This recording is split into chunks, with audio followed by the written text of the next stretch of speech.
मोहनपुर गांव में एक 12 वर्षीय लड़का अर्जुन अपनी दादी के साथ रहता था। एक दिन दादी ने उसे अटारी से एक पुरानी घड़ी दी जो धूल से भरी हुई थी। दादी ने रहस्यमय स्वर में कहा, ये घड़ी हमारे परिवार की पीढ़ियों से चली आ रही है, लेकिन इसे कभी कोई चला नहीं पाया। कहते हैं ये जादुई है। अर्जुन ने घड़ी के चेहरे को ध्यान से देखा।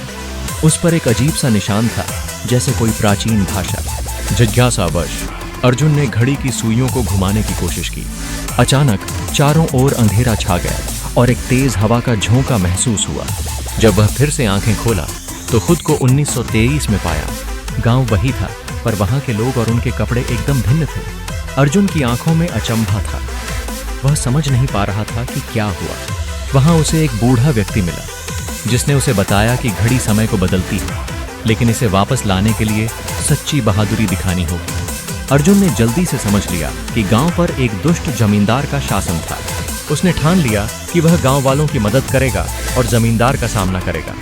रात का अंधेरा छाने पर अर्जुन ने चोरी छिपे जमींदार के महल में दस्तक दी। उसने गरीबों का सोना चुराकर उन्हें वापस बांटने की योजना बनाई। जमींदार के महल में घुसते ही अर्जुन का दिल तेजी से धड़कने लगा।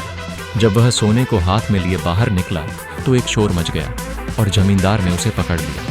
उसके सामने खड़े होकर अर्जुन ने डटकर सामना किया। तभी घड़ी ने चमक दिखाई और अचानक एक जोर की आवाज सुनाई दी। वह पल भर में अपने कमरे में वापस आ गया। घड़ी अब चल रही थी और उसके पास एक नोट पड़ा था, जिसमें लिखा था, सच्ची बहादुरी समय को जीत लेती है। वो दादी मुस्कुराते हुए बोली, तो घड़ी ने तुम्हारी परीक्षा ले ली। अर्जुन ने समझ लिया कि यह सबक था डर पर जीत का। उसकी आंखों में आत्मविश्वास था और उसने अपनी दादी को बताया कि बहादुरी कभी भी समय को पीछे छोड़ सकती है, भले ही परिस्थितियां कितनी भी कठिन क्यों न हो। उसकी दादी ने उसे गले लगाया और कहा, बेटा, यह घड़ी केवल एक वस्तु नहीं है, यह तुम्हारे साहस की प्रतीक है। अब घड़ी को देखकर अर्जुन ने हर परिस्थिति में सच्ची बहादुरी दिखाने का संकल्प लिया।